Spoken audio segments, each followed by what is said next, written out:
Sveti kralj Stefan Uroš II. Milutin bio je jedan od najmoćnijih srpskih vladara u 13. i 14. vijeku, vladavši srpskim zemljama više od 40 godina.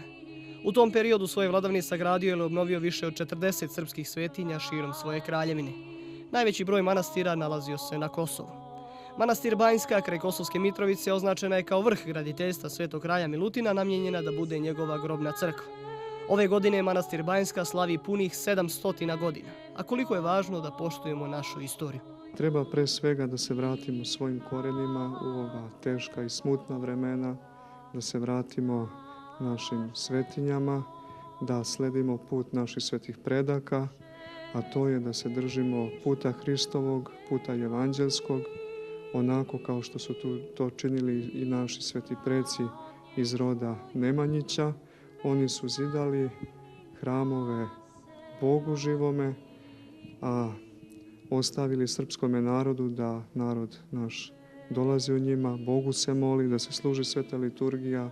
Otac Danilo sam, uz pomoć tek nekoliko ljudi i lokalnih srpskih vlasti, pokušava da spase barem jedan od dragulja srpske tradicije, ali i njega i Srbe sa Kosova sramotno sve više njihove braće polako zaboravlja. Mislim da treba da bude mnogo više posjeta, evo kao što ste vi danas došli, da pokažemo da smo mi jedan narod, gde god živeli, da smo mi svi Srbi, da smo narod jednokrvan, jedan isti narod, da reka Drina nije reka koja nas odvaja, nego koja nas spaja, da dolazimo jedni kod drugih i tako pokažemo i ispunimo međusobnu bratsku ljubav, pomažemo jedni drugima i tako ispunimo i zavet naših predaka.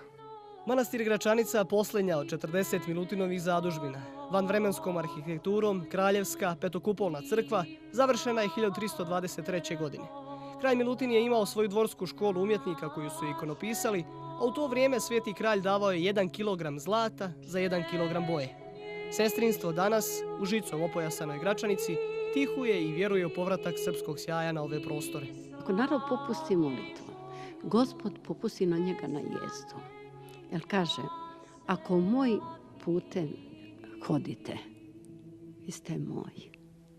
Ali pošto to je rekao Jevrejima, pošto nisu htjeli da Božjim putem idu, nego su ga i razapeli. I zato i rasterao po celom svetu.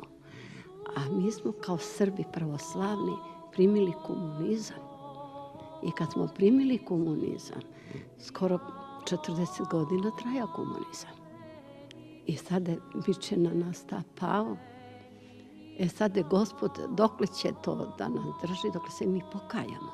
I ova teška vremena molitvom se duša hrani i od neprijatelja se vjera brani, kažu sestre ovog manastira.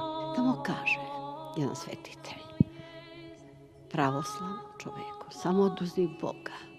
On je gori nego mnogo božaca. I ne znam božaca, gori je. Znači kao zverka je. Oduzet Bog. I on sad ne zna kud ide. Ne zna kojim putem ide. Luta. Kao što su Jevreji lutali 40 godina po pustinji, sad mi lutamo. Tako. Ali ćemo, evo, Jevreji se vratili u svoju državu i mi ćemo se vratiti. Uz pomoć Božju. Naši sveti oci kažu da se u svakom problemu krije prikriveni blagoslov, a majke ovog manastira vjeruju u dobrotu mladosti i generacija sa kojima će doći i bolje vrijeme. Da se greši, tu dolazi posle veća blagodat. Ali ne moramo da grešimo, da se pazimo, da ne gledamo na to, ne da gledamo lično na osobe. Znaš kako, Bog je stvorio čoveka samo malo manje od anđela.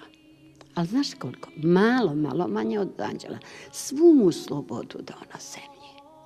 Ali po toj slobodi čovek ili se spasava ili ide u pakao. Znači, 3 puta nema. Ima širok put za pakao, a ima težak za raj. Ako idemo ovim tesnim putem, imat ćemo probleme, imat ćemo skorbi, imat ćemo sve u životu. Ali zato ćemo da dobijemo blaženstvo, što kaže, oko ne vide i uho ne ču i na razum ne dođe čoveku. To ugotovi Bog onima koji ga ljube. Gledajte, i koliko je to veliko koji ljube Boga. To naši mladići rade sad. Oni su se okrenuli, nije Sveti Sava okrenuo. i Majka Božja. I nemoj da se sikirati ništa. Sve ćemo da pretrpimo i sve ćemo da pretrpimo. Ali ćemo zato da dobijemo sve najlepše.